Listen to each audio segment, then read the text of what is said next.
Guardian, we've picked up a high-gain transmission. Origin point is somewhere along the coast, near the Cosmodrome.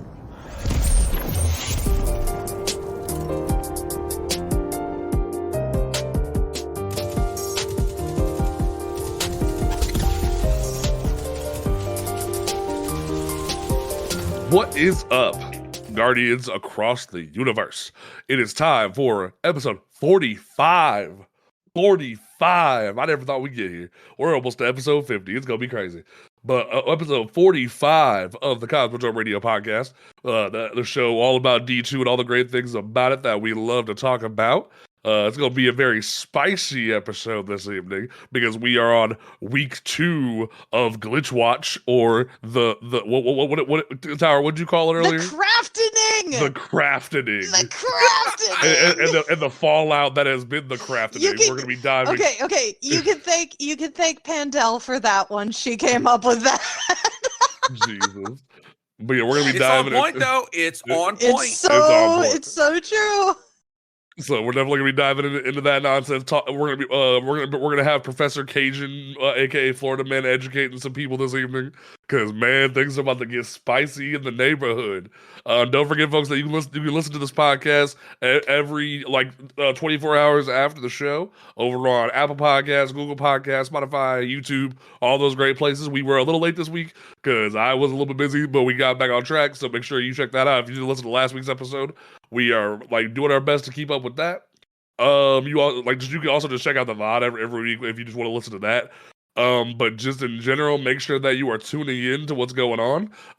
You can check out the merch store, shop. I just got sidetracked by a noble name in the TikTok chat, said Craftdemic. I'm dead. Oh my god, I'm dead. I love it. But don't forget that you can listen to this podcast on all those great places. You can check out the merch shop at shop.cosmodromeradio.com. If for some reason you cannot find us on a platform, just go to cosmodromeradio.com and you can find us there. You will get suited up. You can follow us on Twitter at Cosmodrome Radio. Check us out. We love that you guys want to support this show, so definitely make sure that you are doing that. Now, my name is Panda the Paladin. I am a tired-ass Titan because it has been a rough few weeks here in the Destiny space, but we put in work. Below me here is the president of the Evil's Wrath fan club, somebody who was very happy that the ornament for Wicked Implement was in the Bright Dust shop this week. David, how you doing? I'm doing fantastic, actually. Can't complain. All right. And then we have the newest member of the Cosmodrome Radio family to join the streaming world, out here putting in work and whatnot. Sour Mom, how you doing? I am doing all right. Just living and surviving like always. How you doing, Ed? I'm all right. It's been a very interesting 2 weeks in the Destiny world. We keep running into some interesting situations and whatnot. The craftening is upon us. And then we have everyone's favorite Florida man, Professor Cajun. Geek, how you doing, bud?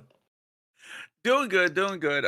Enjoyed a nice little a week-ish away from Destiny 2. Got to play some other games, but good to see the community is not disappointing with some of its takes. Oh my god, man. Oh man, it's gonna be an interesting discussion. Okay, so for those who don't know or have not been paying attention, and for some reason that other games have been your fascination for the past few weeks and have no idea what's going on, it has been a very interesting few weeks in the Destiny community. What started last week apparently had been going on for a few weeks in the shadows of the Chinese servers, but then crept over to us, was people figured out that there was the way to overlap screens and make certain perks be on certain other guns. When it came to crafting, you could combine shotguns into auto rifles, you can combine Osteos triggers into your Ikilos SMGs, you could do a lot of different things, and it got way out of control to where shotguns were in grenade launchers and causing all kinds of havoc. And this event has been deemed the craftening. It has been an interesting time here in the Destiny community. It was very divisive. As we talked about it last week, it became a divisive Yeah. situation between PvE and PvP. You saw people who were frustrated from a PvP standpoint, feeling as if people were cheating their way to the lighthouse. You saw a lot of people who were saying if you use this tactic to get flawlesses or seals in PvE, you were cheating. Despite Bungie flat out saying that it was an exploit and not a bannable offense, it was still divisive because it cheapened like certain achievements in a way to a lot of people, and it was starting to lead to an environment where it was opening the door to where certain content creators or just people in general would have to be questioned the validity of their achievements in the game. So people were frustrated by that, like legitimately frustrated by that in general, and make perfect sense. So when it comes to all of this nonsense, it took Bungie, because of what was going on, longer to have to then move the update to like the weekly update to where we were gonna get like Master Crota and get a couple other things added to the game, where they were gonna like re-implement Pyrogale. They had to push that to what we thought was gonna possibly even be next week, but they moved it to Thursday of all times while they were trying to figure things out. And while this was going on, we were dealing with like massive server issues, crazy lag, just constantly being kicked to orbit, weasels and hot dogs and different things of that nature coming out the woodwork when it comes to error Bees. codes. Bees, all All kinds of our streams were filled with bees. Oh, not the bees. And it was just crazy. So it was very much one of those situations where you saw error codes en masse and people were like validly getting frustrated. But then Bungie did something very unexpected, where Bungie came out and said, hey, so we're kind of dealing with a situation where the reason why the servers are so bad is because we're being DDoS attacked. And Cajun, for those like not as up on the snuff, what is a DDoS attack? So a DDoS attack is, to what DDoS stands for, is distributed denial of service. Okay. So for those new and don't know my content or my history, I used to be in IT. I was a network administrator for 9 years. I worked for a company that had a very extensive network and dealt with multiple data centers. So I was in the weeds of networking and security was an understatement. So what I'm going to be talking about as far as the DDoS situation with Bungie is going to be from a professional standpoint. There will be some opinions, and I'll state when it's an opinion. But for the most part, I will provide as much information as possible so that you, as the listener and the viewer, can understand what exactly is going on. So, a DDoS attack is a malicious attempt to disrupt the normal traffic of a targeted server, service, or network by overwhelming the target and its surrounding infrastructure with a flood of internet traffic. Now, Now, this is how would orca- someone go about doing that though? Like from like a casual gamer standpoint, how would someone go about doing that to a big company like Bungie? So in this case, it would take thousands, if not hundreds of thousands, if not close to the millions of different bots in order to literally, it's a matter of spamming either commands or information towards Bungie's servers. Now, this would require a fair amount of expertise or gleaning of Bungie's communications between the client side, our installation on a computer, to Bungie's server infrastructure.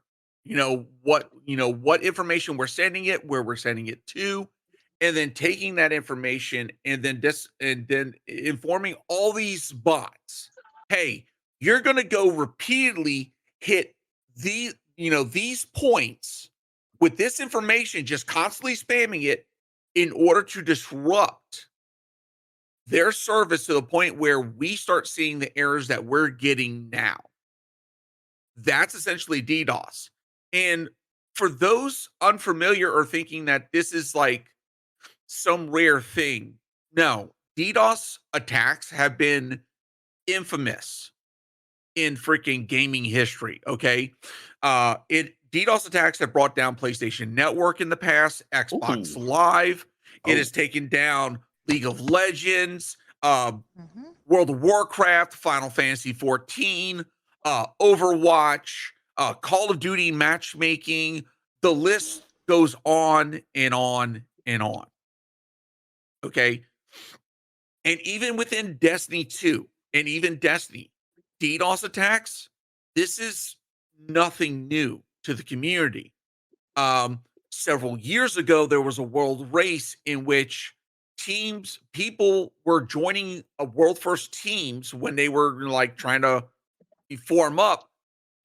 They were obtaining their IP addresses for the team. They would join up, then leave to get their IP addresses, and then they would DDoS the actual teams.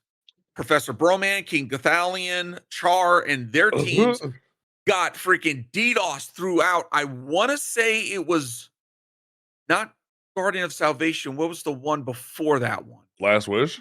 Last Wish. Yeah. They were DDoS the entire freaking time. They had to the point where they had to literally do the stream and their attempt through the mobile hotspot. Oh wow. Oh my God. That's how bad it got.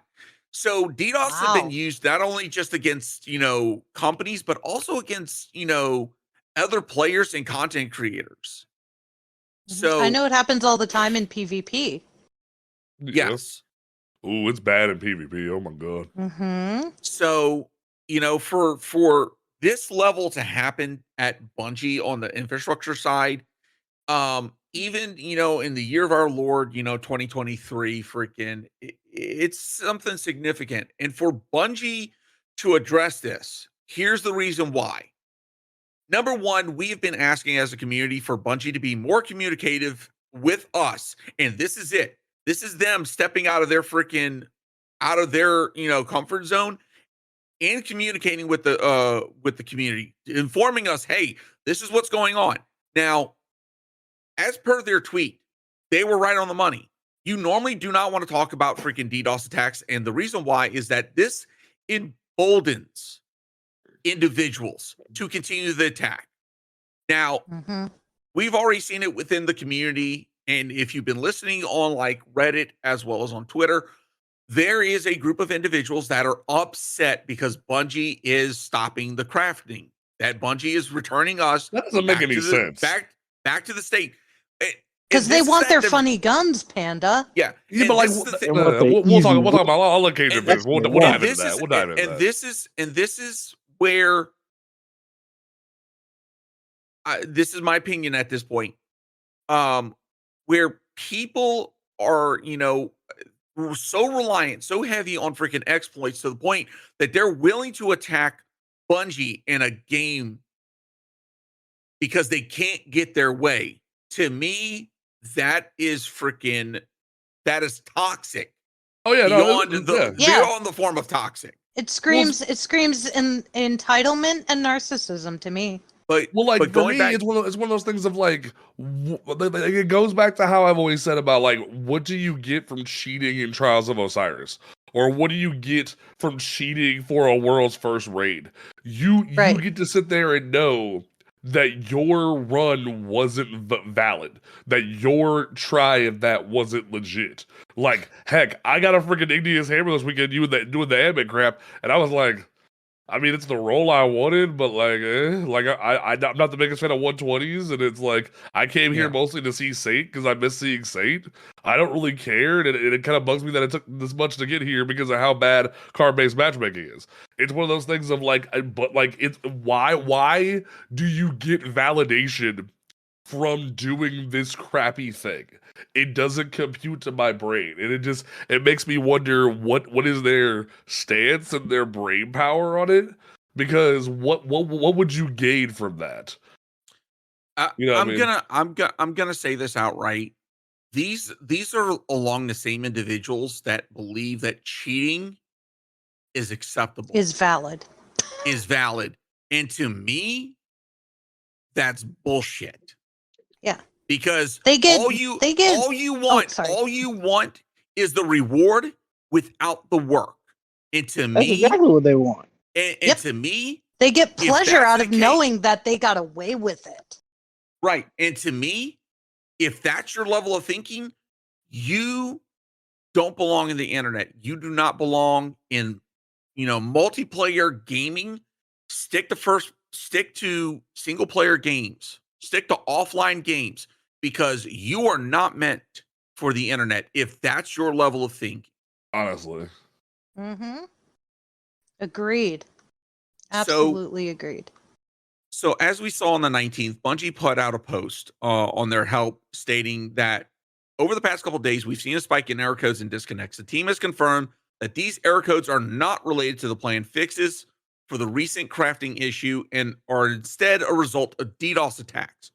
While we typically don't confirm these type of attacks and don't plan to in the future for general game security reasons, there's a legit reason why you never, as a company, want to confirm a DDoS attack. Going back to the tweet, we believe it's the right thing to do for our players to communicate the added pressure to our systems given recent circumstances. We want to thank our players for the patience as our team works swiftly to ensure the integrity of the game and continue to implement our roadmap for future stability improvements. Okay, so why doesn't a company want to talk about DDoS attack? Because one, you're acknowledging the attack. Number two, you're acknowledging that they are getting and they're basically harming your infrastructure to a point where you're rendering their services unavailable. Pretty much. So you're emboldening them to continue. And that's what we've been seeing this entire week. We still get the error codes. We still get the freaking kickouts. Now, yes, I have not been religiously playing Destiny 2 this week. I've been playing other games. I've tried to pop in like once a day, and I've gotten kicked multiple times. Yeah, I've gotten kicked as well. I played up today. Got invited with some friends to go do Crotus Raid. I wanted to see how the new Oversoul drop rate was, which, by the way, holy crap, fucking love it. But we got booted twice at Lanterns. It is freaking frustrating. And I get it. I'm with everybody else. I am upset. But here's the thing, and I'm going to state this to the community. Do not be pissed off at Bungie. Bungie is not the people that you need to be pissed off about. From a security standpoint, this is not opinion right now. This is from a professional standpoint. There's only so much you can do. And at the same time, it takes time to gather the information in order to troubleshoot and implement a freaking protective shield or front in order to mitigate these type of attacks. It's not something that you can just flip a switch and it's fixed. No, it takes time.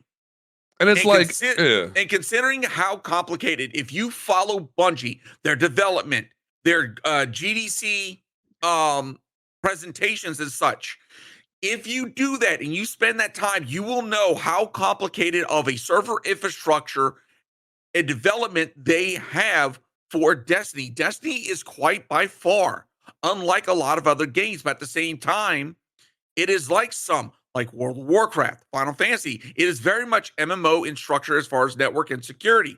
So with that being said, it's not something that's quick and easy to fix. It takes time. But here's the thing. A lot of people, and I'm going to say this in the community, you don't have fucking patience. And I'm gonna speak on that because like there was an update that Bungie made where they said we're still working on edge cases regarding the weapon crafting exploit. As a temporary measure, we've disabled the option to reshape enhanced arrayed and depth weapons to prevent exploit weapon rules. This will be addressed in a future update. And you have content creators, you have people there's other casual players bombarding this tweet with, can we get an update about the DDoS attack? Can we get an update about the DDoS attack? You are lucky that Bungie even shared that they were DDoS attacked. They put themselves in jeopardy of further attacks by being transparent with us, and yet you're asking for more and more and more. Like, do you think they're going to be able to prevent a DDoS attack within 24 hours? Like, are you serious, man? There's no way on God's green earth. I remember when when Microsoft was DDoSed, and you saw game server after game server. I remember there was Xbox Destiny players who were mad they couldn't play Destiny. Like, these things don't just get fixed willy-nilly, and yet you see people getting furious with Bungie in these tweet replies asking say something, do something, and it's like, what do you think they're doing? Do you think What do you expect them to do? Do you think they're gonna pull something out of their butts and just hand you on a silver platter? And it just doesn't make any damn sense. And at the same time, talking about that tweet that you pointed out from the Bungie help, the comments, I've seen some really good takes as far as this. And, there are people that are saying, hey, don't be demanding Bungie give us more information about the DDoS. Let them handle it. It's going to take time. But then I see tweets like this. And I'm not going to say who the user is, but I'm just going to read it. Y'all seriously need to fire some people. Multi-billion-dollar company struggling to fix exploits for a week while getting DDoS. What are we doing? All right. Let's set some fucking facts straight. Number one, Bungie is a private company, meaning from a public standpoint, they are not required to release their financials. They're not. So we do not have 100% concrete proof written and signed by Destiny and Bungie, by Bungie, stating what their financials are. That being said, if you know where to look, the Wall Street financial section, you can get an estimate of their profitability from the past year. And in 2022, they had a recorded estimate profitability of 453 mil. That is fucking shy of a multi-billion-dollar company. You know why people are saying it's multi-billion-dollar, Cajun? They're saying it because of the Sony buyout. Because of the Sony acquisition. But here's the other thing. The community, they see that big number, but they don't understand. When there was a contract signed, an agreement signed that went before the SEC, when one company buys another, you have to go before the Security Exchange Commission. Yep. You have to detail out everything. Every freaking cent, every damn dollar. And when you do that, when you go through that, guess what? That's also released out to the public because we have to know what's going on. And guess what? Information is free, people. Google is fucking free. Yeah. It doesn't take a second to freaking read through that and understand that Sony not only bought Bungie, but they detailed out exactly what was the reason why, what the Bungie's supposed to do with that money. And guess what? It wasn't for Destiny 2. It wasn't for Destiny 2. They paid for services. They paid for employee buyout. Because guess what? The employees were the shareholders. Yeah. Yep. And it details it out. And when you read through that information, you realize that Bungie did not receive a blank check because even part of that money is still being withheld from Bungie because they have to meet milestones. Because now Sony is responsible for what Bungie does as a company. And that did not take effect until this summer. And I would love to let Cajun cook because when Cajun cooks, it's a spicy time. I need to get that on a shirt. That's a great shirt quote. But when Cajun cooks, it gets spicy. but to sort of sum up what he's throwing down is that's why it's so frustrating when content creators and different people you see on Twitter are saying, "Oh, Bungie has all this money. Why don't they just hire new people?" They can't, or they don't have. They are able to hire more people at their leisure, but they're not able to. They doubled their freaking employees in a year. Right. How many companies do you know actually do that? Not many. They went from a rough estimate of 900 employees to now over 1,600 in a year. Yeah.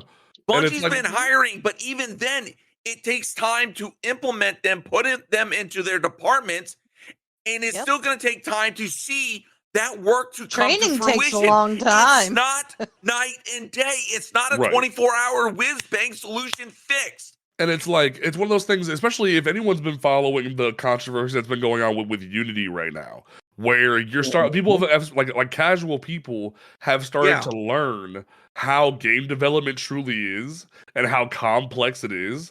Like we could be screwed right now. Like Bungie did not have to tell us what was going on. Bungie could have left us in the not dark. at all. They could have just said, "Hey yo, we're not gonna tell nobody about what's going on." They could have just said, "Hey yo, we're not gonna tell you what's going on with the game." But instead, they chose to be transparent and say, "Hey, we're being attacked."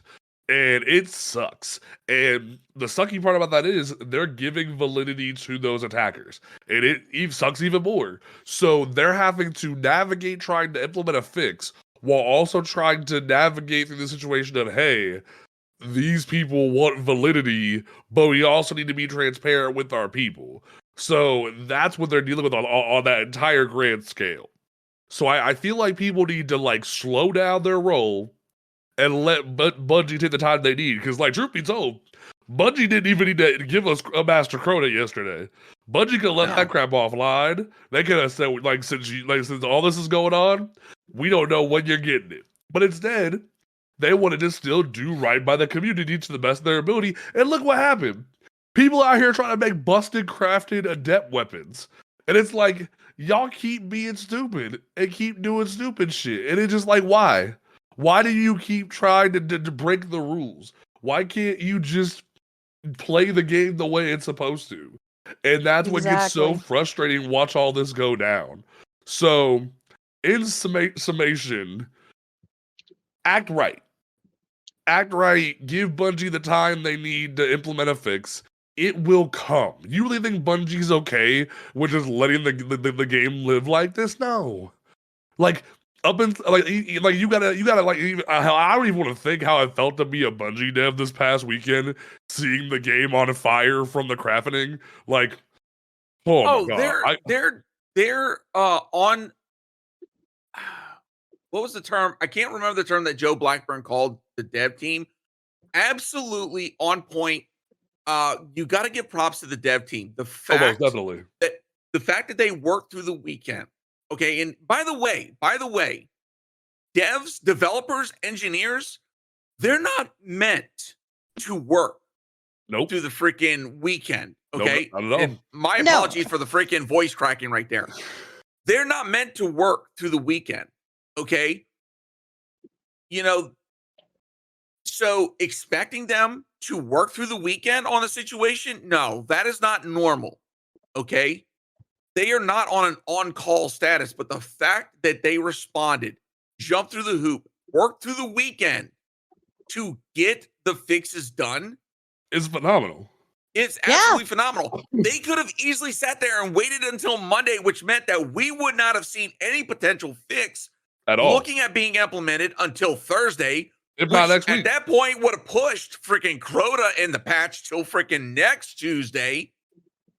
We could have seen a further timeline of events. This shit could have been going on for a lot longer. The fact that we got the response that we did and they tried to mitigate it as quickly as possible, freaking phenomenal on Bungie's part. Right. And I want to holler at Past Nation who's in the Twitch chat. He said, I have heard so many people say just ban the DDoSer IPs. That isn't how it works. That's not how that works. They could have a VPN, they could change things, they can do what the hell they want. Exactly. And they can mask where they're at. You're talking about it's not that difficult to find bot farms or buy bot farms that can literally perform your DDoS attacks. Yep. And even then, they can swap their IP address. Here's the freaking let's quell another fucking myth. Let's go. IP bans. IP bans are not a 100% concrete, freaking definitive security measure. They are temporary. News flash into everybody, unless you are a information security expert and you have it set up at your home. Every common user uses freaking temporary public IPs. In other words, within about 72 to 48 hours, you're getting a new public IP. It's temporary at best. Okay? So at best, you're going to get a 48 to 72 hour reprieve. So seriously, like my router has gotten so many brand new public IPs, it's not even funny. And then let's say, God forbid, Bungie does IP ban me. I go pull the plug, wait 5 minutes, plug it back in. It's going to get a new one. Yeah. And I'm back on my bullshit. It's that simple. Okay? There are other security measures that Bungie could look at doing as far as banning people, but the problem is that when you're talking about so many different ways and vectors that attacks can be driven, like Panda said, the bots could be using VPNs. That puts another layer of information that the security team has to dig through in order to mitigate. But even then, okay, hardware banning. Hardware banning is only going to work as good as the tools. So if the attacker end is spoofing their hardware information, guess what? It's going to make it that much harder to perform an actual hardware ban. It's not a guarantee. You hear these terms, you throw them out, and you don't know what you're talking about. It reminds me of a video Dado made a while back where Dado talked about the people who were saying that Bungie should just do this, Bungie should just do that, and it's like, you need to quit armchair deving. You Exactly. know 100%. what's going on in the system. You have no comprehension of what's going on. Granted, there's certain situations that we have, and we can call out Bungie for not doing right by the community in certain aspects, but they're doing everything they can to do right by us here. We can flat out and people can probably be like, "Hey, yo, they're just Bungie shills." Bro, if I was a Bungie shill, I could quit my day job. Let's be 100% honest with ourselves. We'd be a lot better. I would have a freaking giveaway code for Final Shape right now. But we know. Nation just brought up another good point. Hardware bans. If the bot farm is using virtual machines, so what's a virtual machine? It's basically a virtualized computer within a computer. So basically, let's say my gaming PC, if I really wanted to, and I had the software to do it, I could virtualize multiple versions of a computer on this one. So instead of one computer, this one computer is now housing 5, 10, if I really want to push my damn computer that far. And what could I do with all that? Well, probably not much. I'm not going to be gaming on all 5 to 10 instances. Right. But if someone's malicious enough, they could use that for an attack. Now, what if someone has let's say a well-made server or has access to a well-made server? They could do hundreds, if not into the 500s or so, of virtualized computers. Yeah. Well, now you got the beginnings of an army of bots to perform attacks. Welcome to bot farms, ladies and gentlemen. That's essentially what they are. Virtualized computers. And guess what? You hardware ban that virtualized computer, delete it, refresh it, new hardware information, they're back on their bullshit. And guess what? Most virtuals can be redone in less than 2 to 3 minutes, depending on software and expertise. Yes. Yeah, I wouldn't doubt it. Redoing a virtualized computer is not extremely hard if you know what you're doing. I did not. If you've got the skill set. Exactly. Mm-hmm. So there's so much information that goes into cybersecurity. And like you said, there's so much of the armchair quarterbacking. And look, don't get me wrong. When Bungie is in the wrong, I will call them out. Yeah. But at the same time, from a professional standpoint, even if a company is following best practice, now best practice is a term you hear throughout a lot of professional corporate settings. That means that you're following industry standards to a point where you're mitigating your risk to near zero, not absolute zero, near zero risks. But you still have risks. Because guess what? Technology is ever evolving, ever changing. Yeah. New exploits, new freaking attacks are always coming up, which means that what's best practice one day is not best practice the next day. So even if Bungie was actively on best practice every single day in order to fight, it doesn't give them 100% guarantee and your money back freaking warranty against tax. It means that it's reducing the potential for attack, but it's still there. Right. And it's like I don't like to anybody who would even dare try to put in a reply or something like that Bungie owes you something for an attack. How would you quantify that? Like what the audacity of that kind of statement? It doesn't make any freaking sense. But like at the end of the day, folks, give Bungie some grace. They've made mistakes in the past, but give them some grace on this and give them some time. That's all we're really saying. Like, because we're trying to educate, but also wake people up, because just looking at this tweet and seeing the people, not only content creators that should know better, but to see people who you like to see so many people posting screenshots of like waiting in orbit or getting error coded constantly. It's like, what do you think you're achieving by posting that? So it's just give Bungie some grace and go from there. Exactly. And I'll be honest. I've been taking this time. I believe Panda, Tower, I don't know about Deva, but I've been taking this week as kind of a little bit of a step back from Destiny 2. I've been playing other games and I've been it's been a bit refreshing. Yes. Do I want to get back into the grind of Destiny 2? Freaking hell yeah. Freaking, I got to do a Crota's raid today and seeing the new Oversoul drops, it was freaking so good. Okay, it felt good to actually go through there. Yeah. But at the same time, I'm with everybody else. I understand the frustration. You want to play a game that unfortunately is 100% online. I get you. I'm frustrated as well. But if the first thing that you do is attack Bungie instead of, hey, I don't know, calling out the community that's enabling this freaking type of attack.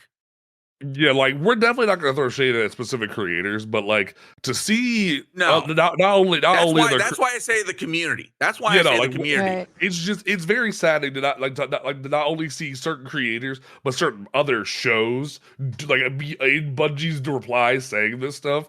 It's like, what don't you get? What don't you understand?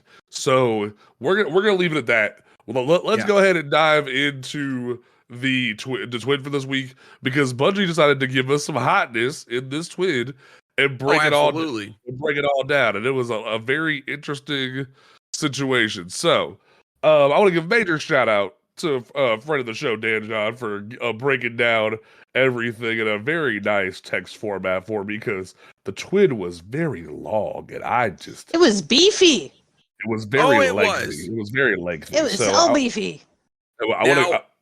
Now, one good bit of that is, what we've been talking about for the past bit. So I think for the most part, I think Cajun got lost off screen because I was trying to mess with that. Yeah, no, it's all right.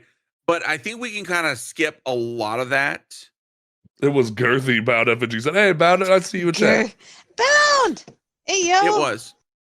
So let me pull up a text document here. Okay, cool. So let's go ahead and dive into this real quick. So there was the partnership with since we have 3 veterans in the dang podcast right now. Yes, this will be very nice to shout out real quick. Like Bungie's doing a new charity mission in partnership with Team Rubicon, a veteran-led disaster relief charity, where they put a new Jump Master emote and like is an emblem too, an emblem and a pin. It's an emblem and a pin, and it's absolutely beautiful, and I love it. And I already bought mine. I'm ready. So not only you can buy the pin and get the emblem, but there's a cool little emote in the shop where you're like sending ghosts with parachutes into battle and doing the whole thing. So that's a whole vibe. So definitely get that if you want to support that charity and whatnot. Bungie definitely broke down what was going on with the craftening and whatnot on that whole debacle. It's very lengthy and very specifically. So in Bungie's words, they basically said that it's caused by an old code-related bug that allowed old data from other crafting recipes to move across weapons and manipulate their properties. I was kind of like simplifying and saying like they were just overlaying the screens. It's the same thing. The team worked over the weekend, which, as we already called out, that's amazing they did that. So they worked on a short-term band-aid for it and a long-term fix. And the issue was compounded by the bug being coded-related, and meaning the true fix took longer than most bug fixes due to how those fixes were delivered, disabling content versus changing code.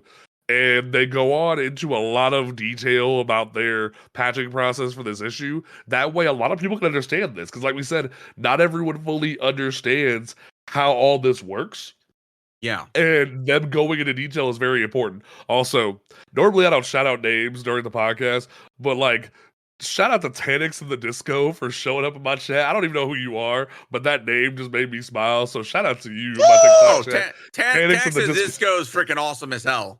So that was Oh just funny. yes, That I was ran that was into just them great in to the see. tower, man. They're So hilarious. that was just great. I enjoyed seeing that. So thank you. I got as well. But you know, and then they go into a lot of detail about the different things and like it definitely can fly over your head if you're not really like understanding everything. But it's definitely a very interesting read from that casual perspective. They actually like go into a big topic then about explaining how all weapons introduced in season 22, like Crota and the Nadir world drops and whatnot, and any weapons added to, from here on out now have an intrinsic learnable recoil pattern, similar to like CS2 or Valorant or Apex. And this new behavior included with all full-time auto weapons as well as burst and semi-auto primary weapons. So that'll be a very interesting scene going forward. And they'll slowly start to implement that around other weapons. So that will be very interesting to see moving forward. Now, I don't like to question Bungie's decisions about certain things they're going to implement into the game. But I have to wonder if somebody at Bungie doesn't like me. Because they're deciding with the Halloween update in season 23 that Thorn is getting a catalyst. And I don't know why. Time to have some Look, fun, I don't y'all. know why. Look, I will be honest. They're giving it a range buff and a stability buff. Like, why? What? It's already a long shooting hand cannon. Why would you do this? I don't want this. This is horrible. I will be honest with you. I will be absolutely honest. Up until the buff to hand cannons, I really haven't touched hand cannons in a freaking long ass time. Almost like Bonnie just said it's gonna be busted as hell. I've been loving the new freaking hand cannon, the depth one from Grandmasters last week. Sorry, my brain is like farting something big. And Warden's Law? Warden's Law has been freaking absolutely banger. Running around with Ace of Spades and Sunshot again has been chef's kiss. I have not touched Thorn yet, and I kind of want to mess with it with freaking necrotic grips. Oh, but the fact that we're gonna be getting a catalyst for it. Oh, baby, let's have some fun, yeah. I don't want it. Like, Cajun PvP is gonna be a nasty nightmare. to people. PvP is gonna be a nightmare. Like Bound even said it in chat that it's gonna be busted, and I don't even want that, man. Like, I just don't want it. Like David, you've been quiet. Please agree with me. I don't want this in my life. I mean, the PvP players need a win, so I'm willing to give it to them. Don't make people lie at us. Don't make people lie on us. All about like look, like Thorn has been like it's come and seen its day in the PvP but meta. I'm glad to see it back for a little bit of shine, but considering that I don't really too much care for the hand cannon meta, like let Thorn have a little bit of fun. It's been pretty much axed out for a long time, and it's only like what killing wind. Panda, he's crying. I don't want it. Like we just got rid of. We just fixed the freaking Le Monarch problem. Now they're like, hey, let's put Thorn back into the table, and I'm like, why? Can we stop with poison stuff? Like, I think we need more poison stuff. also, Bearded Reaper in my chat. Sweet business is as still a problem. What do you mean? He said, "Free my homie Sweet Business." I'm like, Sweet Business just got a buff 2 seasons ago. It's been a problem in PvE. Sweet business got turned into a freaking not. I mean, it's always been a chain gun, but like Sweet Business got turned into like a chain. It does not need another buff. It does not need Get another that bitch buff. a cannon. He said it needs another one. I'm like, no, it doesn't. Cannons. I Goddamn love right, cannons, Cajun. but that's not a cannon. That's a machine gun. I love my Xenophage. Xenophage is a cannon. There's a difference. Anyway. No. Okay. It's mixed. It's funny that Firms brings up only thing worse than Sweet Business Titan is anyone with Jotun. It's funny you mentioned that, considering freaking the supers, especially Warlock next year. That new aspect. Oh. See, Their fire soul is going to be. I thought you were gonna call me out for being a Jotun maiden, but like, okay, cool, that works too. Look. I pull out Jotun whenever I'm feeling a little bit toxic, time. or just when I want to upset the other team. And it's funny as hell because the moment one of them dies to Jotun, you see it. Mm-hmm, you see that mentality change. It's like a gear flip. You hear it, and they're this ass, and they come running for you.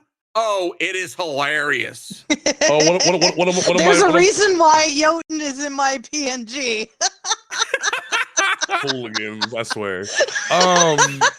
But yes, that's what we're gonna migrate to next in terms of the conversation. So Bungie dropped a little tease of the return of the new light supers that are coming in Lightfall, and like a little more gas to them than what we saw originally in the trailers, like during the showcase. And the new Warlock super, I'm a little concerned. Y'all doing a little too much. This is too much. Like, y'all could have had self-res back over this. And we have a freaking Phoenix that we throw at people. You could have had self-res back. You didn't need this. This is too much. They definitely don't need self-res back. Y'all could have had self-res back over this. I'm happy. I'm good. happy with the switch. Instead of self-res, I get both a snap and a freaking fire phoenix. Plus, I get Sam the Solar Buddy. I am going to be a cannon. Yes, I'm going to be the ultimate offensive warlock. I've wanted to be in this game.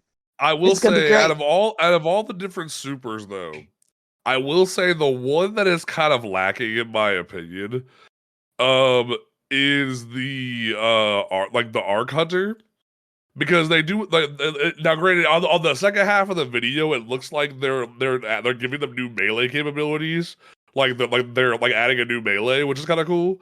But at the same time, it's like, why are we not doing more for the kit? Because Arc Hunter seems like it's not being given as much gas as the other two supers. Because Hunters are never given gas. Okay, all right. Hold on. So first and foremost, I want you to take back your slander of the new Arc Super, because that is absolutely freaking amazing. Well, no, because it's beautiful. It's a really nice super. They got blink. It's gorgeous. I think you're confusing the super with the aspect. Well, no, I'm not mixing up. Like the aspect looks cool. The little twirl the staff in the air. That looks kind of cool, because we don't even know what that even does yet. It does. It explains it in the video. Basically, after performing a melee super, you're able to amplify with your entire team, regardless of their freaking their subclass. Yeah. Cool. Everyone, you get amplified, and you get amplified, and you get amplified. I will say though, Bound in the chat definitely has a point though. The Arc Hunter super definitely feels very PvP oriented versus PvE, in my opinion. Yeah, it is. That's I will admit that. That's the problem with a lot of Hunter updates, is they focus Hunter so heavily into the PvP space that it really kind of suffers on the PvE side of the game. Yeah. So, okay, even with that being said, it depends upon the damage output and the potential. Now, if the damage is more spread out through the AoE, absolutely.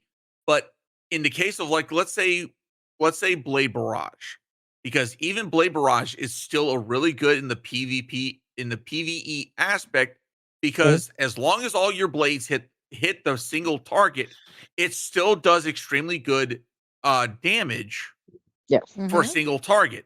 So if we're just gonna call it the freaking blade, if the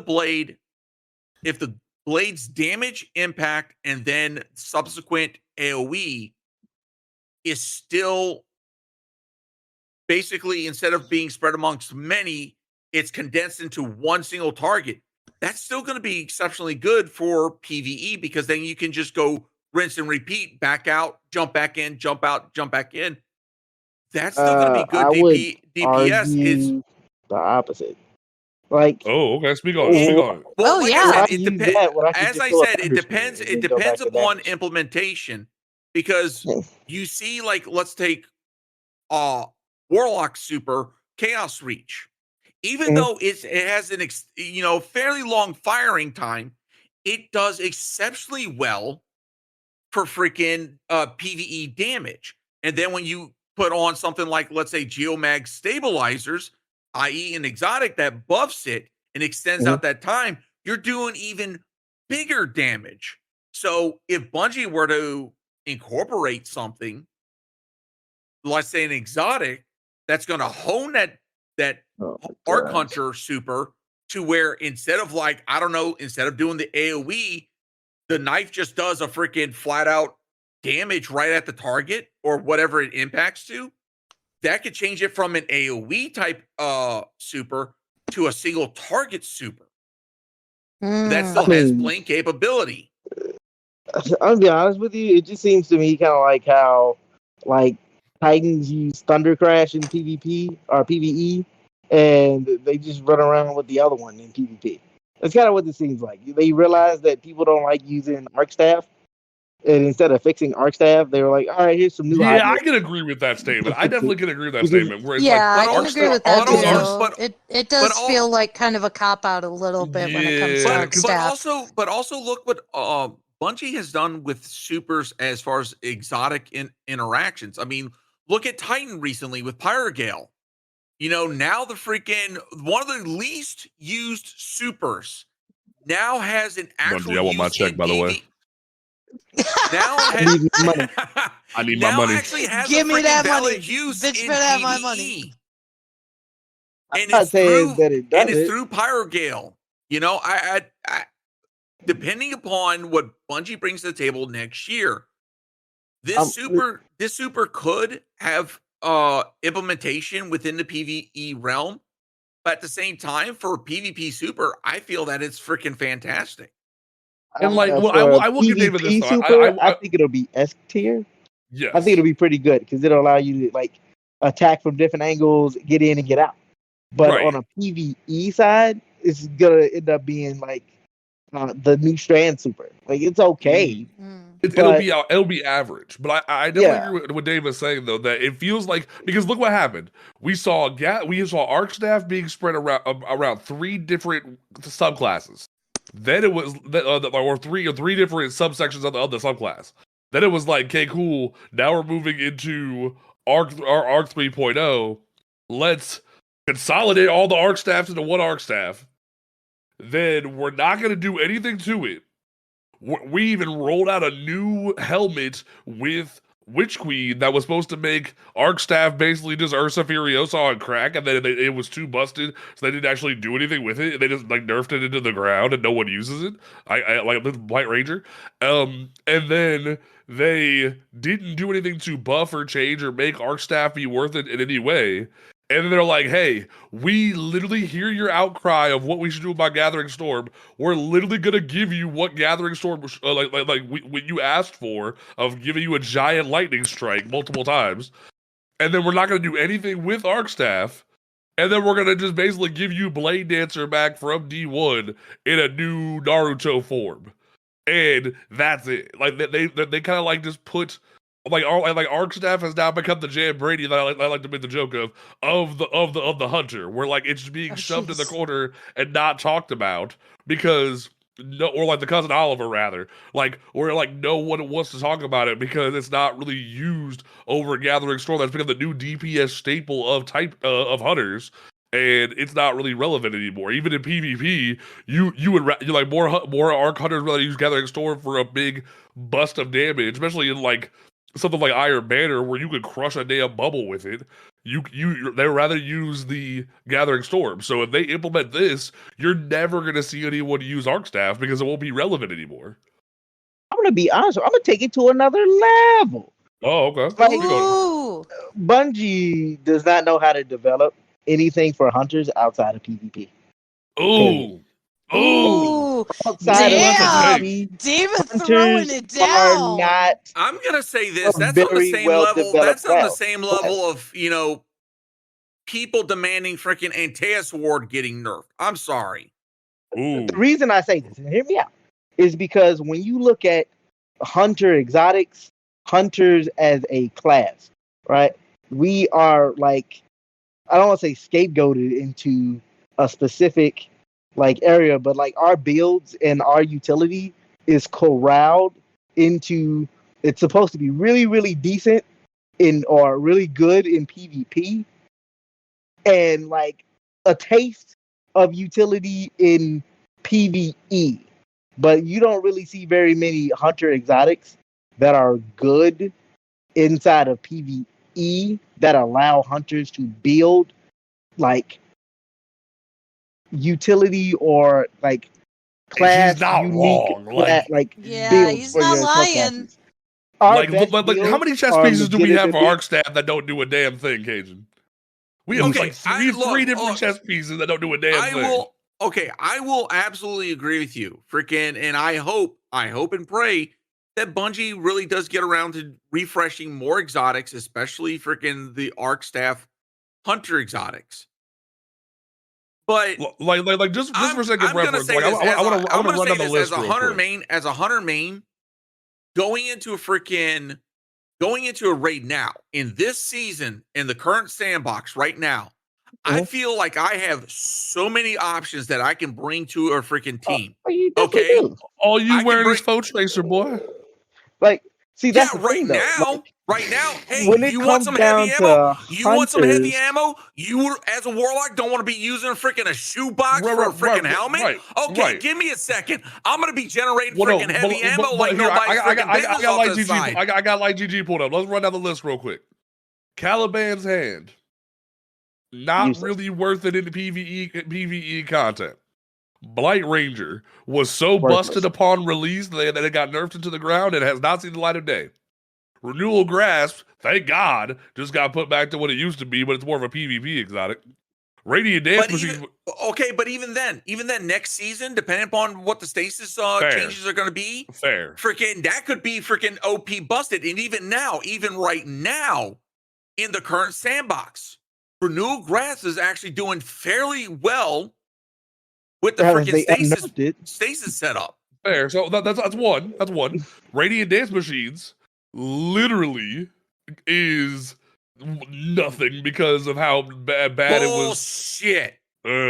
Bullshit. Hold on. There are people that are using Radiant Dance Machines for the freaking infinite freaking reloads in order to chuck out damage. You want to see someone dump a bunch of rockets in freaking near seconds?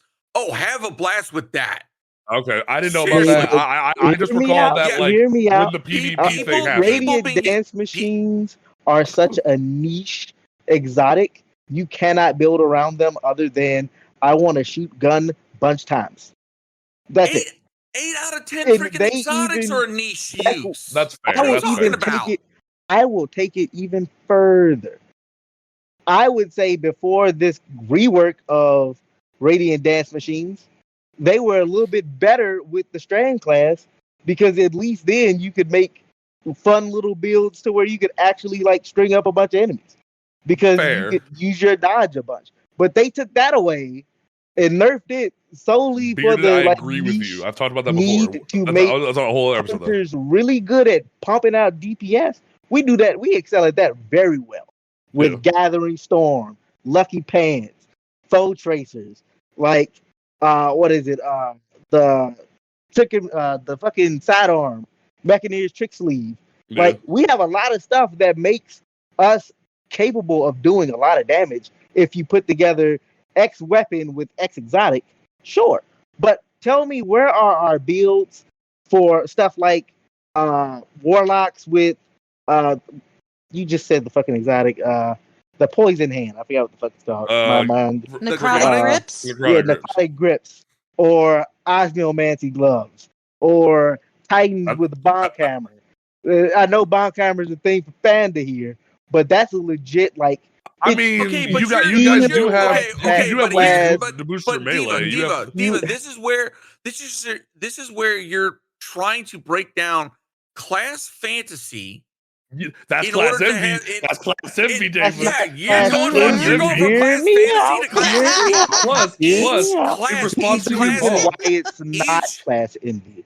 It's plus, in relation to your bog, in relation to your bog hammer, though, and FYI, I will freaking say, if you want freaking a hunter equivalent of freaking bonk hammer, Assassin's Cowl Assassin's Cowl or Liar's Handshake. Oh my god. I was about to say, at least y'all didn't say the fucking crab claw. Because that I was about to get to that. Because look what happened. Because look what happened. That's not what I'm asking for. I'm not asking for those builds. I'm not asking to be able to do those things. I want the build versatility to change the gameplay loop of my class. I want more stuff like Briarbind that'll give us unique tools to change the way that you play Hunter.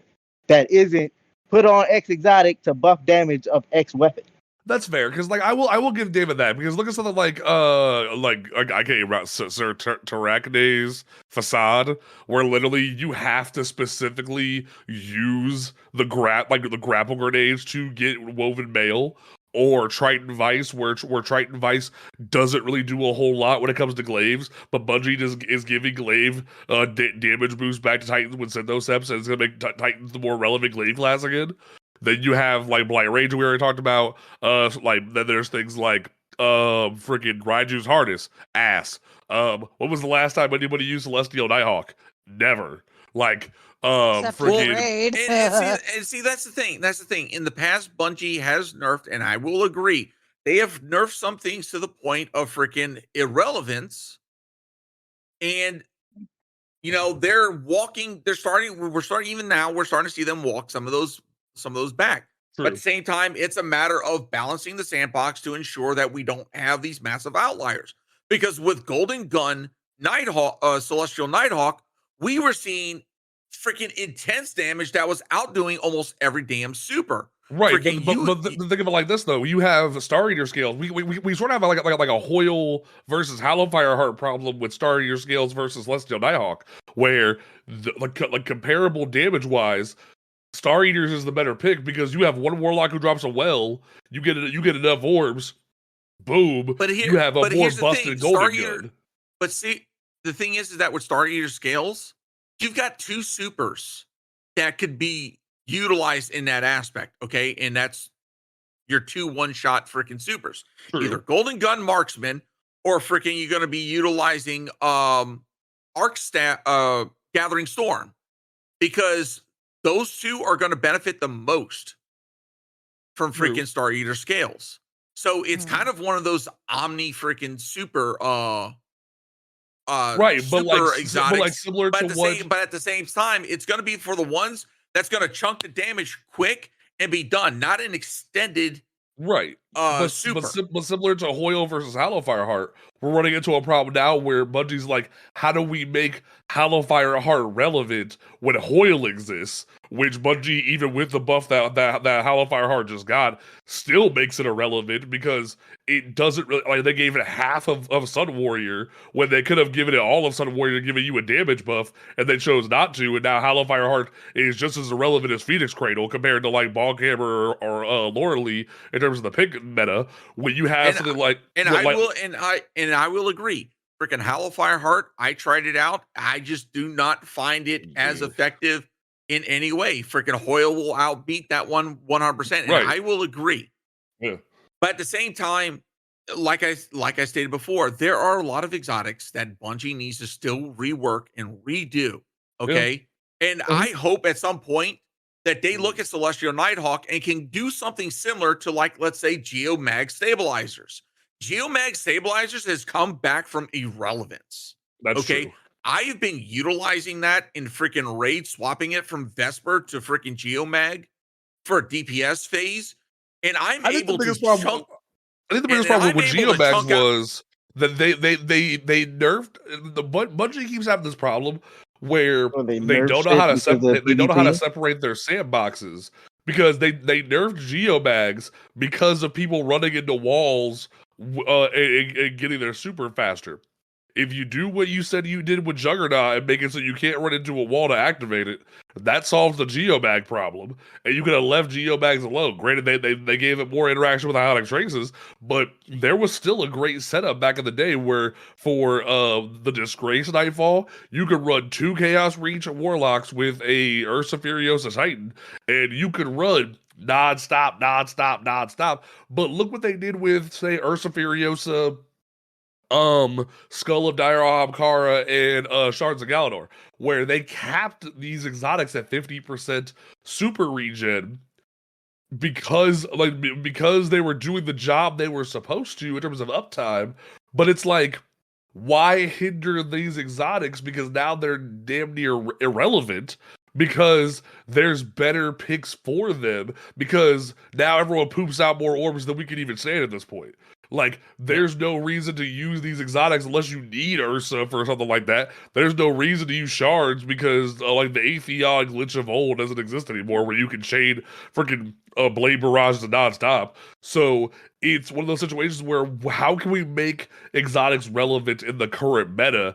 And I think Geomags is a step in the right direction, like you said, where they gave it 3.0 capability and made it relevant. So I think that we need more of that moving forward. Like I keep saying, and But Beard at the didn't, same, go ahead. Sorry. like Beard didn't even agree with me in chat. Save 14 Helm should have got what Doomfangs got, and they didn't. And it's fucking annoying. Like Save 14 Helm is irrelevant beyond bubble.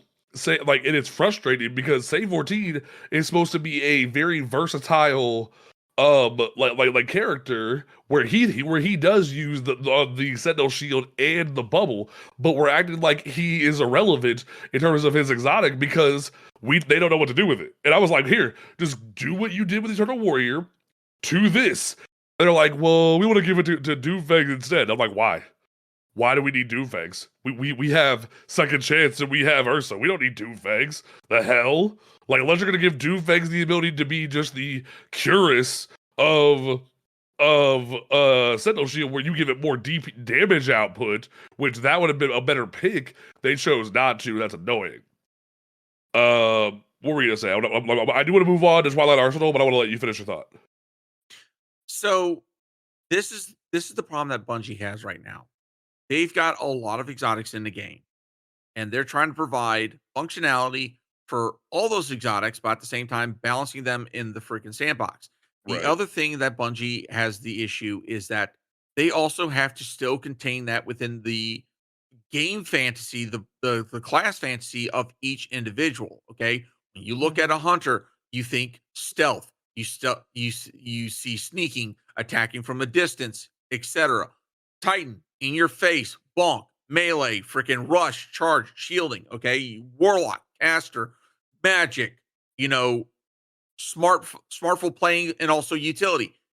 All of these different classes, all three of these classes have unique fantasies, and Bungie has to find a way to make these exotics utilized in that fantasy, but at the same time functional.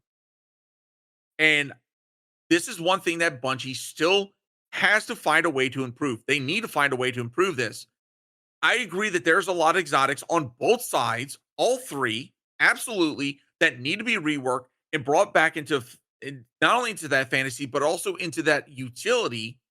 So that way there's a broader selection. Yeah. But I'm going to say this right now, hunter exotics are not as bad as a lot of people think. And as someone who plays a lot of PvP, I am still finding more and more exotics that have good functionality. The problem is, I'm going to say this, some people just do not look outside the top 5 meta of exotics and just freaking claim, oh, we don't have enough when they look at other classes.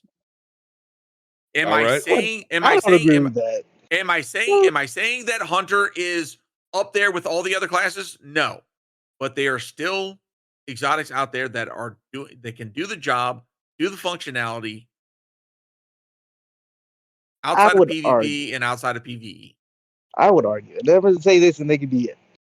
I would argue that hunters are the most overly policed class in the game because of Bungie's fear that if we get cool tools and cool things, they will go into PvP and cause problems. And so then they'll have to dial it back, and then people will overly complain and nerf it into the ground anyway. So Bungie's like, let's just make everything for them PvP, and let's just like make sure it doesn't get out of hand, so we don't have to deal with that, and we can ramp it up over time. And because they do that, you see players like revolve around specific exotics. Think Stompies. Stompies is not that great of an exotic. I think it needs to be thrown in the trash. But because there are no other exotics that fit other niches, like when it comes down to PvP, that actually pay off, a lot of players are like, I would rather not have an exotic, get the extra boost in mobility and movement, and just work off of my own ability as a FPS player and get wins that way. And so then they have to nerf that because people get tired of seeing it. And because of that one issue, it turns into like when we got Renewal Grass. Renewal Grass, granted, it was a little overtuned, but it was something new. And you didn't see anybody using Stompies for a while because we had a new tool. But that new tool caused people enough of a headache that they just like get rid of it. We don't want to see it. But I think the problem with Renewal Grass though, it got put in an interesting time period though, where you saw people abusing Laurel for the wrong reasons, and you saw Renewal Grass get rolled out, and you had this meta where hunters were freezing people and titans were one-shotting people, and Bungie had to basically go, both of y'all need to sit the fuck down. So that's because people were abusing that at PvP. But as we've said multiple times, build tools. There are reasonable build tools that change the way that hunters play, other than the gunslinger. I would like to see more hunter utility of its own, more subclasses like that of Void that revolve around like building into your subclass to feed into your gunplay with like volatile, invis, and the such that allow for diverse builds with Omni, Tether, Gerfalcon, more stuff like that, more so than PvP.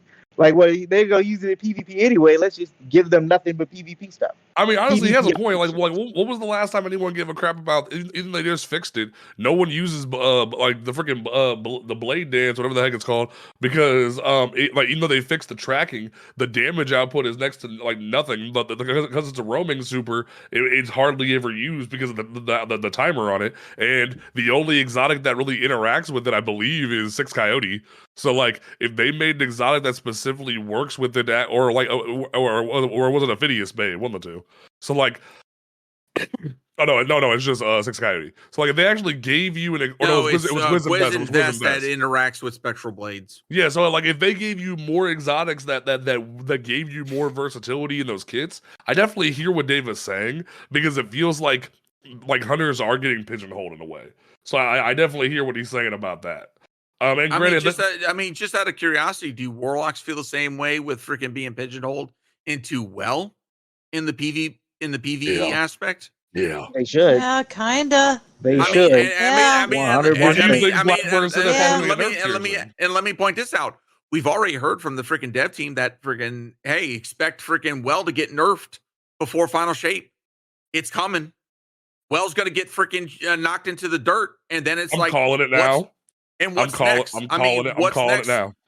What's next? Freaking now we're going to be requiring every freaking Titan that goes into a PvE content to be hyped. a freaking bubble I'm Titan. I'm hyped. You know, I miss bubble days. And bubble days. And bubble days what's were great. Or like Beard said, Banner of War Titan. Okay, you're gonna be Banner of War Titan because we need that healing. See, that's the one reason. But it's mathematically impossible to die in a well. Yeah, that's the one reason why I've been saying. Dang it, Alchemy! Why'd you gotta bring that up? You guys can like look back at the time I've been on here on the show. Like, Well is too good of a super, in a sense. It needs to be nerfed, not because it needs a nerf. It's because it's too good. You're forced to do it. Yeah, whether exactly. you want to or not. Like every warlock is forced to use it because it's too good. That's the problem with it. It's not that it's busted, it's that it's the most stock thing. And granted, someone like friend of the show Dan John will even say it plays directly into what it's supposed to be because it creates that like the healer like cleric type player, but in reality it's the only way to be that cleric, and it's the most accessible tool for even basic warlock players. It's like, hey, do you have a Well build? Do you have Phoenix Protocol? Put it on, and you can excel. Versus with Bubble, like back in the day, was the like only tool you had prior to Forsaken. It was every Titan's job to have your Bubble on tight. And I miss those days, man. I remember those days, man. And I'm gonna say this. I think hunters need some of that utility. Speaking of Titan supers, let us carry on. Titans coming in the final shape. We are getting a really cool super that I really enjoy called Twilight Arsenal, where I get to take a giant axe and throw it at you and create a giant gravity pocket and then get to give other people axes, which I don't really like giving other people my toys, but like it's fine. Hey, like now.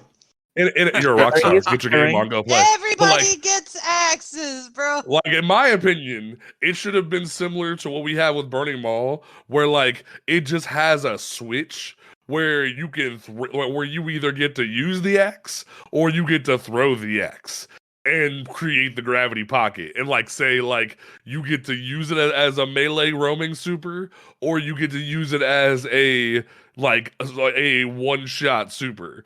But I like do I think giving people other like everyone else can use my axe is kind of cool? Yes. Would I rather have my own axe? Yes. But it's fine. Everybody gets to have fun. Now, what I'm really excited about that every PvP main's gonna get mad at me for is the new aspect that we are getting, Unbreakable, where we just get to go shield and just pull up a whole shield for a short time and then charge. Dude, it's a whole ass moving bubble. And then just because here's the thing. Granted, I'm a little sad. It's not just a whole ass super. I've been asking for, which I think would be a really cool buff to Saint 14 Helm, is just make Bubble roam. I think roaming Bubble would be hilarious, but this is a step in the right direction where we have a roaming shield that you can then dispel to cause damage back at your opponents. I think it's so cool. Now, friend of the show, Zay Osiris on Twitter, was salty at me for this, and he was like, "Oh, Titan mains." No, let's put a correction out in the ether real quick. Non-Titan mains, the people who just come in and just abuse a class because we get something fun to play with, and then put it to a point where Bungie has to nerf it. You are the people who are the problem. You are the toxic individual. The people who say, "Oh, I'm a warlock main," or "Oh, I'm a hunter main," but Titans are just so good that I have to use it. I don't like you people. You can get the hell about my sandbox because I want to play my sandcastles. I mean, my roaming bubbles and have fun. But It's fine. Like literally, that's You the gotta biggest build a problem that we moat around have. your sandcastle. I have said this for a while when it comes to the Titan bubble, and I have gotten some pushback on this, and I've gotten people heated when I said this. Bubble didn't need a nerf. No, when it comes to bubble, Bungie should allow us to be able to, or at least give us an exotic that allows us to shoot through the bubble. I agree. Because at that point, you give options versus freaking I agree. And to me, that's what you do. That's what you do to say 14 him. Make it so you can shoot through the bubble. I'm down. I think that would be some pretty cool functionality with Titan ramparts. No, we don't need Titans coming back like that. It'll actually have some PvE utility. It gives you shoot throughable. I'm gonna say, yeah, Beard just put in the chat. First Ascendant lets you shoot through the little makeshift bubble, which they call it a cube, but it's literally a bubble. I don't understand that, but it's fine. But that's what I get frustrated by when it comes to the PvP community, and people aren't gonna like me for saying this. And Alchemy clip me when I tell you to for this. I get really frustrated by the people who say, "Oh, I'm a hunter main," or "Oh, I'm a warlock main," but Titans are just so good that we have to use them. Bungie made Arc 3.0 Titan. They said in the Vidoc, they made it specifically to be PvP oriented and to be a PvP focused subclass, and yet people are like, "Oh, it's just so good. Oh, I have to use it." No, you don't. Figure out how to counter it. It's built to be the way it is. There are checks and balances in the game that make it function. You going in and giving it a high pick rate to the point that it literally cannot, where literally Arc Titan is at 80%, while Bubble's at 20 because of people needing Bubble for trials, and then in reality the rest of the subclass is suffering, and then Solar, Stasis, and Strand are at 1.2 or 0.8% is ridiculous. Let there be other things, and we've talked about how Solar and Stasis need buffs, but you just abusing the subclass just because it's doing what Bungie wants it to do, and then making people more mad at the subclass is frustrating when people just especially casual players. I've seen casual players just love the fantasy of being Arc Titan in PvP, and then they get nerfed because people are abusing it in high level play. That's what gets frustrating for a lot of people, is that you have people who enjoy barricades and enjoy the fantasy of the RPG that this game is supposed to be, an MMORPG. Bungie has stated this game is an MMORPG looter shooter, and they enjoy the RPG aspects. And then you're like, "Oh, I don't like barricade. I think barricade slows down PvP." Yeah, that's what it's supposed to do. Let it do what it's supposed to do. What about Rift? What about Healing Rift? Speak on it. But yeah, I'll clip that for me. Each class has their utility. Bottom line. And if you don't like that each class has their utility, why are you playing a game that's got multiple classes? Because Destiny has the best gunplay in the FPS genre. It's not just an FPS. I've been saying that. It's an action years MMO. Now. Listen to the people that have built the MMO. game. But the thing is, though, and this is gonna go take it to the next level. I'm gonna take it to the next level. Too many players in PvP are so spoiled by the rapid chicken with your head cut off pace of PvP that there is like literally no room for actual tactical play outside of like certain game modes. People play Control like it's 6v6 Slayer. Team deathmatch. It's team deathmatch. They don't care to actually play. Even in Relic this season, just people run go around. into They really Relic do. and just freaking shoot people and don't use the relics. That's been the biggest complaint from people this season. Speaking of PvP, this week with this patch, we also saw Checkmate deployed. Have any of y'all jumped into it yet? I have not. I'll be 100% honest with you on that. Okay. I'm going to say this to everyone wanting a game style similar to more focused gunplay, less ability spam. That's it. Go check out Checkmate. I don't like that as a solution. I don't like that as a solution. I'll tell you why. Because I said this before, like right when Bungie announced Checkmate. If you keep giving people Checkmate, they're gonna want every mode to be Checkmate. They're gonna want Trials to be Checkmate. They're gonna want Comp to be Checkmate. They're gonna want Control and Iron Banner to be Checkmate because they don't like what Bungie intends this game to be. So they're gonna keep pushing for Bungie to make every game mode Checkmate, and we're going to see less emphasis on the RPG elements. Hell, just this past week with the Vidoc of the Warlock Super, people were like, we already have too much ability spam in the game as it is. Why are you giving Warlocks more ability spam? Because it's an RPG.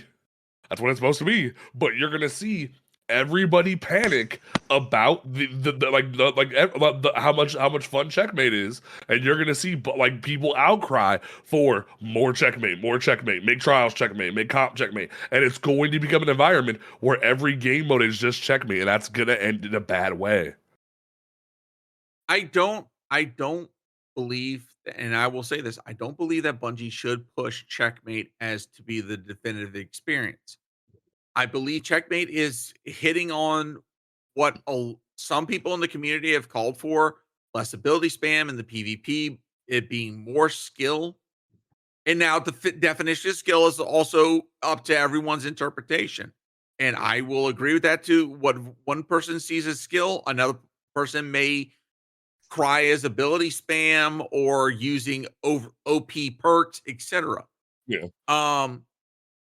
I've had a couple games of Checkmate, and I'll be honest, it felt really refreshing that I was relying more on my gunplay and less on my abilities, and didn't have to worry about the other team cranking out a super every 5 freaking seconds.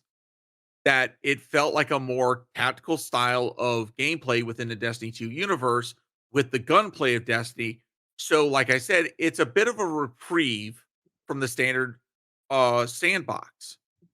Now, here's my response to that. Am I someone that still enjoys freaking Iron Banner and the freaking chaos that can evolve out of it? Absolutely.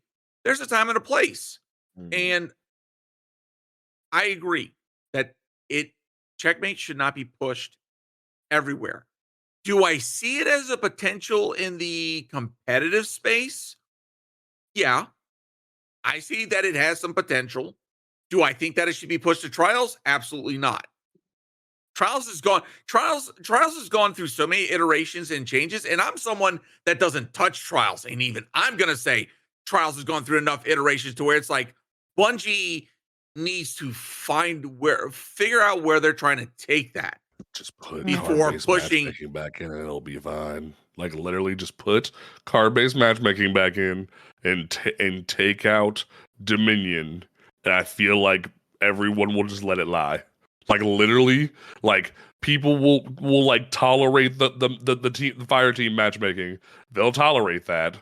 I think at this point, the Trials community just wants Dominion to go away, and they want fire team, not fire team, card-based matchmaking back in, because the constant they want fire team matchmaking going too. No. Well, there's the fire team matchmaking is divisive because some people enjoy it because it allows for threes to actually get threes, or and it allows solos to actually have a fighting chance. But at the same time, there's a hot topic in the community of people who actually do it. I agree with this to a certain extent, that you see people watching the roster and jumping out at the right time because they see things like, oh, there's a 3-stack. I don't want to face a 3-stack. Oh, there's 2-stack and a random. Cool, we want the 2-stack and the random because there's better odds of them not having good communication by facing that team.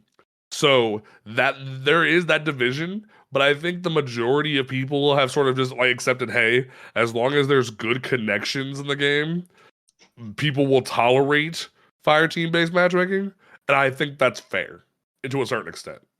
But when it comes to Trials, that's a whole different ballgame. I think my biggest thing with the new system with Checkmate, just put it in Marathon. Like honestly, just put it in Marathon. This is never gonna be an esport. This is never gonna be what we had our shot with an esport with Gambit and no one liked it. put it to bed.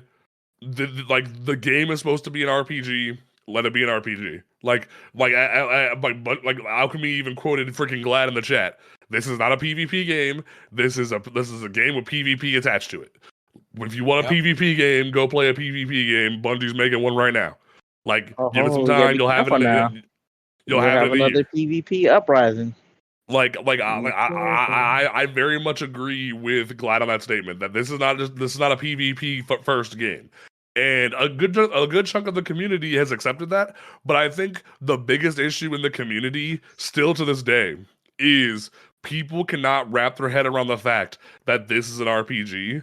So you see people spending hours on it and on Twitter complaining about barricades, complaining about this and that, about how they want the fantasy removed from the RPG, and it's frustrating. So but like in general, I think Twilight Arsenal is cool, but I would rather keep my access to myself. That's how I feel about that. And as Kai just quoted me in the chat, Destiny is not Call of Duty. No, it is not. I agree 100%. I agree 100%. So you know, it's just that's what gets frustrating about that to a certain extent. This is a statement for everybody. Make sure that if you have Amazon Prime, make sure you go collect your Prime Gaming, because there is a shader in this month's Prime Gaming. It's pretty freaking lit. It's pretty freaking lit. I do think Bungie's continuation of trying to make shaders be locked behind paywalls is kind of concerning, but it's fine. It's fine. And then Bungie did show off a trailer of the Pale Heart destination on YouTube because it got leaked. So they had to rush it out because someone leaked it on accident. I thought that was kind of funny. The Pale Heart looks beautiful. I really much enjoy it. So that was pretty much everything that kind of went down. I think the biggest thing that I definitely want to focus on, though, as we wrap this show up, is please, folks, give Bungie some grace. Hold on. 1 second. Before we wrap this up, can we give a shout out to freaking both Carolina DX and Dirty T and Dylan for freaking, they got an honorable mention bonus movie of the week.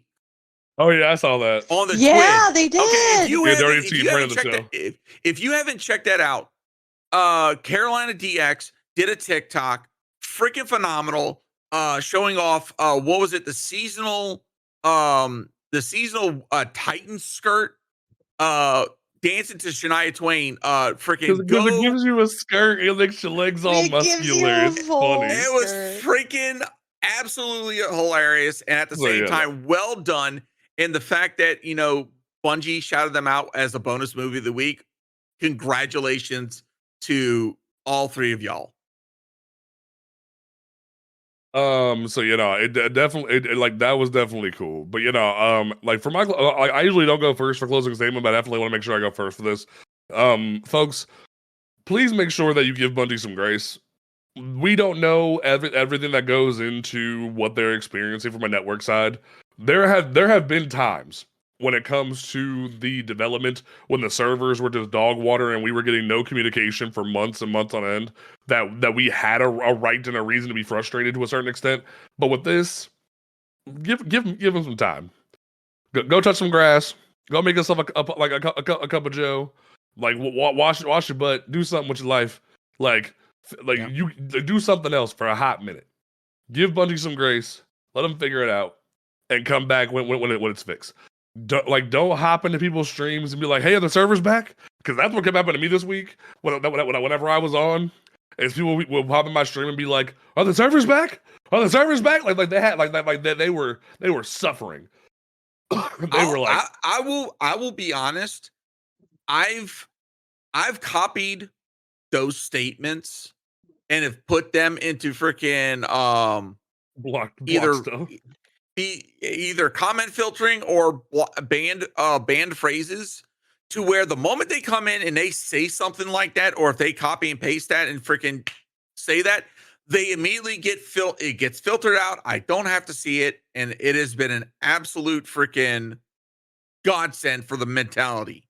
Yeah, so it's very much like it's one of those things where we get it. We understand that like you as well as us are sad we cannot play the game, but it's like, would you rather Bungie allow the game to just ride out and have crazy stuff broken, or would you rather them fix the servers would you rather them not even tell us there was a DDoS attack and we just think the servers are back to being crappy? Or would you rather them be a somewhat transparent? Because the idea of people going, hey, Bungie's being transparent with it, that's great. And then 24 hours later, wanting another update, like they're magically going to have a fix immediately for it. Hell, they probably don't even want to tell you how they're going to fix it because that will give more tools to the DDoS attackers. So exactly. Give them some FYI, time. from a best practice standpoint, you never share how you are fixing a exploit and or security threat, because if you do, you're giving the opponent freaking insight into your freaking security measures. Exactly. So I think my closing statement for the week is just going to be give Bungie some grace. Dava, my solemn hunter, how are you feeling? What is your closing statement for episode 45? My closing statement is just remember to have fun. Like, I know a lot of people are pretty hard pressed right now due to like the DDoS attacks and like a lot of like let's consider it cultural understandings of what the game is supposed to be. But just remember to have fun with the game. If you're not having fun, go play something else. This is a pretty good time to like dip There's off. a lot of and good stuff try out right now. A whole bunch Yep. of good stuff. If you want Mhm. Diva's opinion on what you should be playing, Don't you say it? Don't you say it? definitely be playing you some Baldur's Gate. You can bet on it. Look, it's a fantastic Liza and P Larian just came Studios. out. Play some Baldur's Liza Gate. P. Sync just came out. Early act. Oh, what was it? Witch's Fire just came out in early access on the freaking Epic Game Store. There's plenty of stuff you Cyberpunk can be is dropping playing. a new DLC next week. Like, there's plenty of stuff you could be playing and like sitting out a lot of this storm, if you will. Like legit, just have fun. Payday 3 just came out. internet. Miller Warfare said the chat. I ain't played no Payday game in years. My God. Oh, jeez. So you know, Tower, what is your closing statement for this episode? I'm gonna have to agree with the both of you, Panda and Dava. You know, one, give Bungie the patience, the the care that they deserve while they're going through this, because freaking DDoSes are a serious thing. Yeah. And Bungie takes that stuff seriously. Look at what happened with the person who was threatening Dylan. Look at the freaking dudes that just got sued recently. Don't be stupid, people. But also, Don't be stupid. don't be stupid. Yep. But also, I got to agree with Dava. Go play so many other things. First Descendants and open beta. Freaking Starfield is out. Life of P, Baldur's Gate, all these other wonderful games. Just let Bungie do their thing. Go enjoy something else.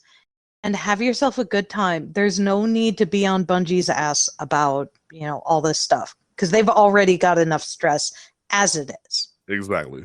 Cajun, what is your closing statement for episode 45, good sir? I'm going to say this. As a community, we had every right to request more communication from Bungie and to be more communicative and letting us know what their intent and their planning is with Destiny 2. At the same time, if we're going to interact with them, we have to also be understanding of a couple of key things. One, know what you're talking about before you engage. If you don't have an clear, concise explanation of your issue, it is okay to say, I'm not happy with the situation. And a discussion. You can stop it there.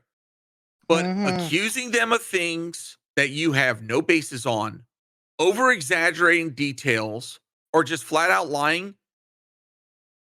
I'm going to say this. Bungie has every right to ignore you as a player. They have every right to ignore you because you are showing bad faith in communication. That is clear-cut honesty. And I am going to also join in with my other co-hosts with this.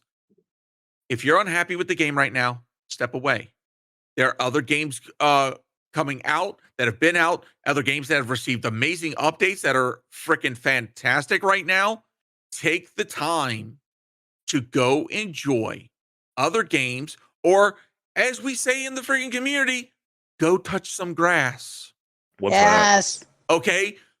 Do yourself a favor, step away, disconnect, because guarantee you, when Bungie resolves the issue and brings Destiny the services back to a stable function, it will be ready for you to jump in, kick some ass, and get loot. And we'll still be here covering and talking about this. Yep. All right, folks. Don't forget that you can listen to this podcast on Apple Podcasts, Google Podcasts, Spotify, YouTube, all those great places. The next day after we wrap the show up, you can listen to last week's episode right now if you missed it. You can follow us on Twitter at Cosmodrome Radio. You can check out the website. If you, for some reason, can't find a link to anything, check out the website, cosmodromeradio.com. You can also check out the merch store. We still have our Kurtazan design up. We have our Pride design still up. Definitely check those out. If you want to support the show, check out shop.cosmodromeradio.com. We will be back next week with a brand new episode for you folks. So get ready, and we will catch you Starside. Peace out.